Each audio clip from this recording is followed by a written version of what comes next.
going on, everyone, and welcome. Hopefully this video comes out halfway decent. It's kind of a throwing it together last minute type of thing. But today I'm actually driving along in my son's car. Used to be my car.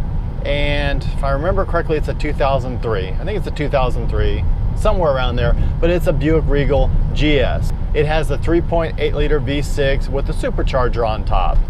Now, my car that I normally drive is a 2005 Ford 500. It is actually over at the workshop right now. Nothing wrong with it. I'm just having Eddie replace the spark plugs, just kind of give it a little makeshift tune-up because I don't think it's been tuned up in probably quite some time. So I've actually been driving my son's car for the past couple of days. It just sits. And the reason being is my son really should have had his driver's license by now. My daughter should have had her driver's license by now. But with this whole COVID-19 thing, that kind of screwed everything up. So we're in limbo right now. So their cars just sit and they get dusty and dirty and rained on, and the battery was dead on this one. I went to start it. So I thought, well, I'll put some gas in it, get it out, drive it for a few days and put a few miles on it. And while I will say that my 500 is definitely a much roomier car, which is very nice when you have a toddler. My 500 is a little bit bigger car. It's a little bit more comfortable to ride in. I think it's got a little better ride, a little quieter, what have you. I must say that I do miss the power of this car. Even though this car is only like another, I think maybe 35 horsepower over my 500, it is notably faster. I just noticed when I'm driving this car and coming up to like traffic lights, I'm actually kind of hoping the light will go to yellow so I can just punch this thing and go right across the intersection. When I have vehicles come flying up behind me, I'm actually looking forward to just laying into it and actually surprising those people. Now, I'm not saying this is the fastest car in the world. It is definitely not. But for its day and for its time, for what it is surprisingly quick. I would definitely classify this car as a sleeper car because when you step into it, it does go. It surprises you. As a matter of fact, below about 30 miles an hour, if I step into it, chances are I'm going to start spinning the tires just a little bit.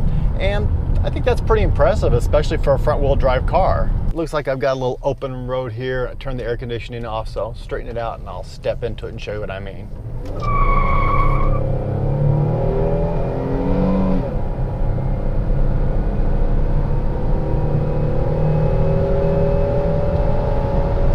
And there you have it. There's 85 miles an hour.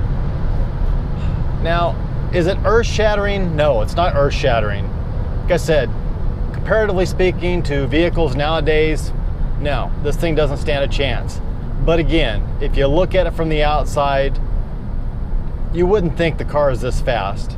Now, before I bought this car, I was actually intending to buy a Park Avenue. I wanted a Buick Park Avenue, but with the same 3.8 liter V6 with the supercharger on top. And it would have been a roomier car, that's for sure, but it wouldn't have been as fast. I think the Park Avenue is about 400 or 500 pounds heavier than this car, and that's of course going to make a really big difference. So kind of glad I ended up with this car, but it really wasn't meant to be. I actually gave my son the choice between the Ford 500 and this, and he chose this. And really the 500 is a better vehicle for me, like I said, for the family and the comfort and everything like that. I do think this car gets a little bit better mileage than my 500. I can say that the 500 is not great on gas, and this car, even though I've been kind of stepping on it and getting into it and everything like that, it's right at 18 miles to the gallon. And I think my 500 maybe does, I don't know, 19, maybe 20 if I drive it really nicely, and that's some freeway driving, not getting on it, being good to it. So this car, like I said, I've been stepping on it. I'm not gonna lie, I've been blowing the cobwebs out and running it. And yeah, 18 miles a gallon is not bad.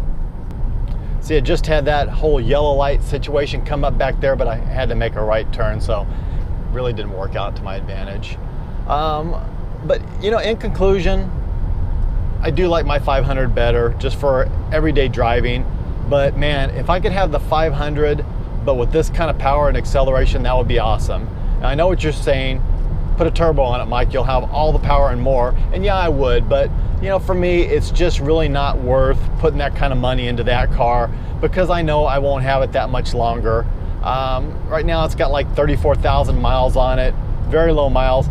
I don't think I'll probably see more than 60,000 before I decide to get rid of it, because that's just the way that I am. So it kind of works out.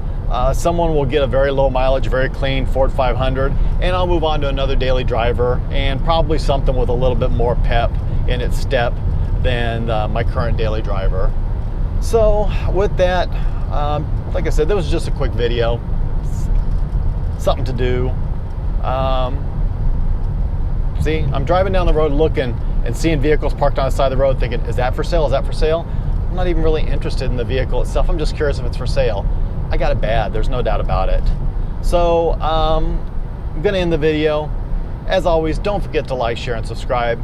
All my information will be in the description below. And as always, God bless, take care, have an absolutely amazing day.